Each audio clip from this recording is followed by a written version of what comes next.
For fast, cheap, and reliable Madden 21 Ultimate Team coins, make sure you guys go check out my sponsor U4GM Coins.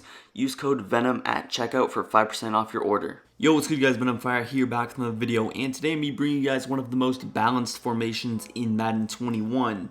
We are in the big nickel over G today. It's one of the most balanced formations because of how good it is against the run, as well as the pass defense behind it. So in this video, I'm going to be going over a couple of my favorite setups out of the big nickel over G, the cover 3 sky specifically, and then later in the video, I'll show a couple of examples against inside zone. This formation is also really good for those people that like to audible down. So for example, they would come out in a spread with 2 tight ends and then maybe audible to like an I-form close. This formation is very sound against certain I-form and under center run sets, which is the reason that it has become pretty popular this year. So big nickel over G.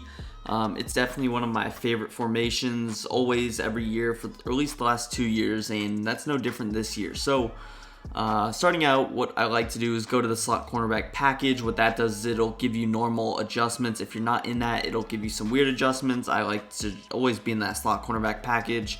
And then something else you could do is you could go ahead and actually sub safeties in at linebacker. So if I wanted, I could throw this guy right here at linebacker. So in Ultimate Team, that's what I would recommend doing. With the Vikings, though, they do have some pretty good linebackers, so we are good to rock with those. Like I mentioned, we're going to be running the cover 3 sky. That's probably the best base play to run. Cover 2 is not bad, but I like the cover 3 a little bit better. I got 2 main setups, and again, later in the video, we will talk about the inside zone / run defense. Again, mainly going to be an inside zone, tutorial, how to stop that run specifically, just because it's easy to shoot the gap out of this. But yeah, let's go ahead and hop out into the setup now. Now, right off the bat, what I like to go ahead and do is put this linebacker right here in a hard flat. Now again, you can go ahead, set up your zone drops however you like. In this particular defense, what I would do is I would put my flats at around 5 and my curl flats around 15 to 20. Usually I rock with 20. But yeah, you're going to put this linebacker who will be on the wide side. So you see I'm on the right hash right now. You want the linebacker to always be on the wide side, never your D lineman, which will be our next adjustment. The next thing you're going to do is pinch your D line. The reason you do that is for better block sheds. And then I'm going to throw this defensive alignment in a hard flat Ngakwe right here. So again, you make sure that the short side player is the one in the hard flat. Again, Ngakwe, he doesn't really have that much space to run, which means he's going to blow off and he's going to defend the running back in certain flat routes very effectively. Again, the sheds out of this won't be particularly well. I actually forgot to sub in Danielle Hunter, but one thing that a edge threat or superstar player with abilities would do is this player would get some really good shed animations out of the big nickel over G. It's a really good shed defense. We got a 4-man setup coming up next after this one. So if you prefer the 4-man rather than the 3-man, then stay tuned for that. But here's just the base setup. You got double flats. Usually what I will do is I'll sort of try and pull this guy down a little bit to help defend. But yeah, we're going to go ahead, snap the ball, and I will sort of user and show you guys how to user and defend everything. So we're running a little bit of stock dagger. And again, I don't really have to defend B because the crosser usually would follow that. Again, I did actually sort of forget to set up my curl flats. So that's my fault. I forgot to set my zone drops, to 20, which is the reason Harrison Smith was defending a running back curl. They don't really play all that deep this year if you don't set your zone drops. But again, the setup, pinch your D-line. Put X, this linebacker, in a hard flat. If you don't know how to do that, it's going to be D-pad to the right twice to pull up your linebacker individual adjustments, and then you're going to press the X button, square button on PlayStation, and push that right stick to the right-hand side. That's going to put him in a hard flat adjustment. Same thing for your D-line. You're just double tapping D-pad to the left, pressing B, but instead of that right stick to the right, you're pushing that left stick to the left to put him in the hard flat. So here's a look at your adjustments. Again, if I wanted to, I could obviously press, do some things like that. But make sure you press and shade over the top before you do the hard flat adjustments. Otherwise, they will turn to cloud flats again. It doesn't matter if your zone drops are set, but if they aren't, that could be a costly mistake. So again, very solid defense. This time we'll go ahead and snap the ball again. I'm just going to block my running back, but you see, boom, user defend it. And I know that crosser's sort of open, but if I were to throw that outside third would defend it. And again, I don't have my zone drop sent. Also, you guys notice that how quick we are getting pressure. We're only rushing 3, and it was a 6-man protection. So 6 on 3, you think they would have a ton of time. We got relatively quick pressure, and These guys really aren't good at blitzing. I think these are all 70 to 75 overalls. Some might even be 69, so 68 overalls. We're not even blitzing the best guy in Ngakwe. So you see, just blitzing low overall players, we're able to get really quick pressure. But again, I'll set up the defense one last time. Just pinch your D-line, put that left linebacker in a hard flat, put that right D lineman in a hard flat. And again, don't have to do this if they're on the left hash. Obviously, you can just flip it. That's why I would recommend getting 2 good linebackers, not one that you have to depend on to use there. Otherwise, that can hurt your defense. But again, I will go ahead, hike the football. We will use her pretty much everything. And then I throw it, and usually that would be a pick. Again, I don't have my curl flat set them to 20. I'll actually go back in the pause menu and do that right now. But with that being said, let's hop into our second setup. Now, another adjustment you can have on is auto flip, so that it'll always be on the strong side. You see we got our slot corner. He's going to be on the chip side. That's something that I usually like to leave on, particularly this year, just because I don't want to find myself in a situation where I have to flip the defense after and someone can sort of quick snap you. But yeah, with that being said, let's hop into our second setup of the video. And again, I'm only going to be going over 2, but really, the sky is the limit with a formation like this. Really, you can do whatever you would like. There's a lot of risky adjustments you can do, a lot of conservative adjustments. But yeah, this one's going to be a 4-man rush. And again, I did forget to sub in Danielle Hunter, my bad. But right off the bat, you're just going to pinch your defense. And then this one, we're going to do a little bit of a man and zone hybrid. So we're going to man some people up within our zone defense. I also went ahead and did adjust my zone drops in case you were wondering. But what I like to do is man up this right here.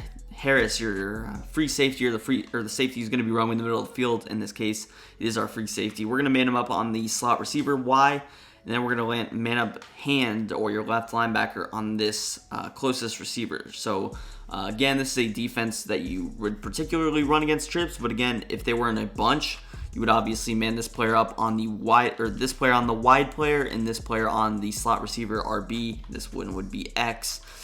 But yeah, it's just a base look, and this obviously looks a little bit of a more riskier defense. But really, you'll see the coverage behind will be pretty amazing. And again, this is a 4-man rush. There's obviously ways that I'll talk about in a little, how to make it a 3-man rush, how to give yourself a little bit of a better zone coverage defense. But you see right there, we only rushed 4. These are low overall defenders, and you see we're able to get that very, very quick pressure. And again, don't have any abilities on the field right now. You saw the coverage, very good from the back end. So again, I'm just manning up that free safety, L1 or LB on that wide receiver. Then we're manning up X on B. Again, usually against a trip set, I would probably move him over a little bit, or you could also base a line if you want. But again, we still do have curl flats on both sides in case if B were on a corner route and let's say he burned your linebacker. But yeah, here's just a look at that first setup. Again, we'll snap the football, lurk that drag route, and again, I could obviously lurk that all the way across. You see the curl flat does a pretty decent job of defending that dig route, but again, you saw how open that drag route was. So if that continues to happen to you, what I would recommend doing is going ahead and putting X on a hard flat. So again, you're going to run relatively the exact same setup, but all you're doing is adding a hard flat. Again, obviously now you got a 3-man rush, but now really everything is going to be completely defended. And again, when you're running a defense of this style, this is definitely not an every down type defense, or your opponent, if he's good, he will throw X on a post or is tight end on a streak or whatever. But obviously the middle of the field is wide open. So you got to be careful about that if you're going to run this defense a lot. But again, I think it's good to mix in every, three plays. Just mix it in once, especially if your opponent's like a check down Charlie. He's going to just continue to throw the ball underneath every play. Then obviously deep passes aren't really a worry. But again, lurk down, and I can lurk back up. You see we rushed 3. We got instant pressure. So as long as you have one edge threat, which I would recommend having on your field, I would make sure you put him on whatever side you think you're going to be running. So depending on which setup you want to run, you can throw him on the wide side for the first setup if you're running that little zone double flat defense. But if you're running the second setup, obviously you want to throw him on the right. If you can get 2, that's great, and you don't really have to worry. But with that being said, let's hop into our inside zone defense now. All right, here we are in the inside zone defense. It's relatively simple. Again, you're going to be giving him the exact same look as the pass defense. Obviously, you won't know if he's running the ball or passing the ball. So you're just going to pinch your D-line, and really all you have to do is shoot the gap. Now, this won't be as easy as I'm making it sound if you're not experienced in usering or you aren't the best user.